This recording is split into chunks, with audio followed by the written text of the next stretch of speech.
Hello everyone and welcome back to our video tutorials. Today we are going to be discussing how to, we're going to go over how to import products into your system or into your web builder. Now there's a couple ways, as you know, you can put products into the system. One, you can add them manually or one at a time, okay, and we go over that in some other videos.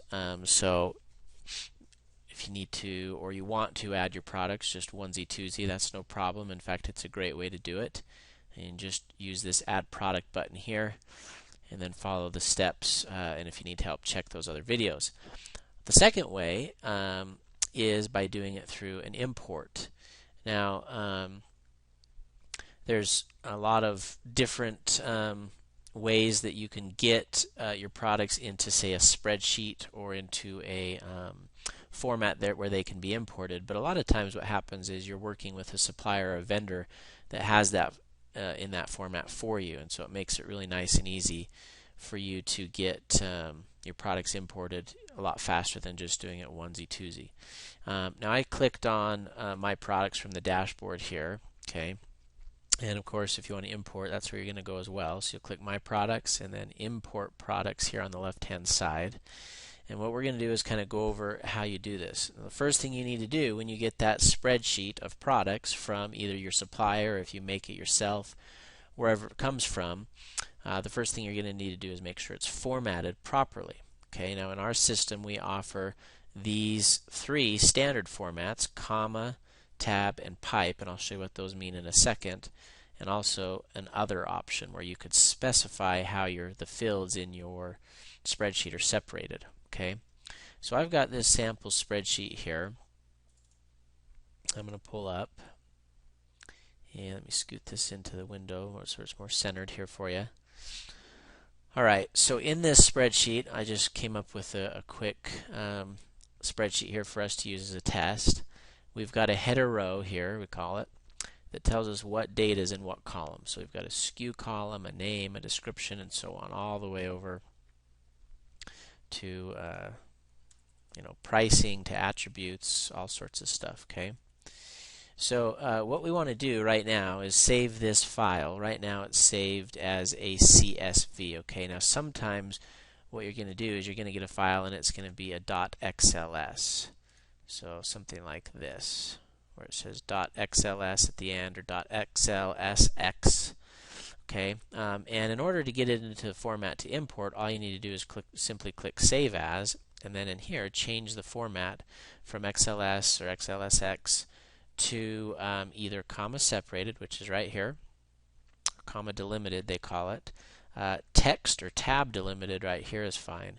And you could do a pipe delimited, or actually you could do all sorts of other things as well. But the one I always use, which is simple, is just comma separated. So you'd click that, hit save. It's going to say, hey, I've already got one named that. Do you want to replace it? I'm going to say yes. In your case, it probably won't. Then it's going to say, hey, are you sure you want to keep this format? Some of these features aren't compatible, and you just say yes. It's going to be just fine. Okay, so you say yes, and make sure you remember where you saved that. In my case, I saved it on the desktop. So once you've got that file saved in the right format, then you simply come in here, you click File to Upload. You pick that file. Now in our case, the one I had is when we looked at it, I showed you there was a header row.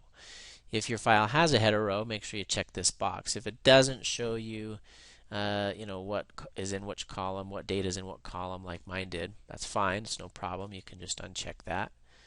That's fine too. Okay, now my file is a comma separated file, so I'm going to leave this one checked. If you had chosen tab delimited or pipe or something else, you check these instead. I'm going to leave comma checked, and I'm going to click Upload. Now on the next page, it's going to let me map excuse me, the data that it finds in the file to the data fields in your web builder. Okay, so first thing I got to do is I got to say, when I import these products, do I want them to come in as enabled or disabled? Now I'm going to say enabled. You can pick disabled if you want. If you choose enabled, they'll automatically show up in your site as soon as they're imported. So you may want to say disabled to go through and kind of verify everything looks good, but it's really not that big of a deal, because once they're imported, you can just disable the categories they went into to hide them and save you some time from having to go re-enable each product once you've checked them out. So it's up to you though. Okay, so set that, and then here, because of my header row, I know exactly what I've got in this column. If I didn't have a header row, I could still use these first 3 columns or rows to tell me what this is. So this is the SKU.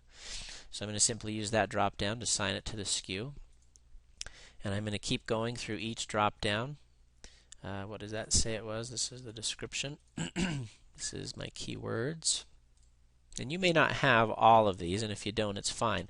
There's only a few fields that are required when importing, and I think it's SKU, name, and description. So if that's all you have, then you should be fine, but I think you should at least have SKU, name, description, and category, so it knows what category to add your product to. Now I've got a lot more here, so I'm just going to map all these. A specials price. Maybe I'll leave some of them unmapped, and that's fine too. Product notes, I won't map the images. Let's do shipping weight. So if you have a file and there's information in it that you're not sure what to do with, or you don't want to do it or use it, then that's fine too. Just skip over that column. Attributes. So attributes are like size, color, shape, those kind of things. I'm just going to deal with the attribute 1 for now. So that's the name. Okay. We'll skip attribute 2. Quantity 1. We'll go with quantity 1. Quantities refer to, if you order, say, up to 10 products, you get this price. Quantity 2 would be if you order up to 25 products, you get a better price. They call them quantity breaks. That's what those are. Let's see, cost. So that's my wholesale cost. Let's skip all the rest of these. I don't have any imprint costs. Okay, price 1. Let's do that one. That's retail price. Skip the rest of those prices and price codes. Okay, so I've got everything mapped that I want to use in this file, so I'm simply going to click import. It's going to go ahead and import these files or these products, and then it's going to tell me how many were imported. So apparently it imported 8 products, and none of them were not imported, which is a good sign. Okay, so now I can go into manage products, and I can see that I have, well, I already had some products in here, but we know one of those products was a mug. Okay, so I'm going to click on mug. And I can see that the mug came in, the SKU, the price, the description. It created the category and subcategory, drinkware, mugs. I didn't import any images, although I could have. Since I didn't, I could just upload some here now. And no product notes. I did upload drinkware. And that's pretty much all that was in there, I believe. So anyway, it imported correctly, and you want to verify that. And make sure that it did work the way you wanted it to. You can also go into your categories, like I mentioned, and say this drinkware category had a bunch of products that I imported and I'm not quite ready for them to go onto my site. Then after the import, I can just simply come to modify, change the status from enabled to disabled, and hit save down here at the bottom. Now that none of those products in that category will show on my site because I've disabled that category. In fact, that whole category won't show on the site. So that's a way that you can check through your products, make sure they're the way you want them before you make them live on your website. Okay. So anyway, those are the steps for importing products. Pretty straightforward.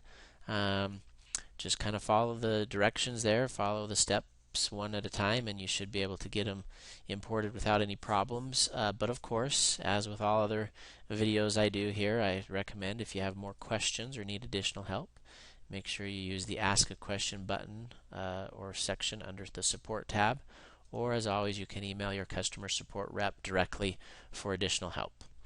That covers how to import products. Thanks for joining. Until next time, we'll see you later.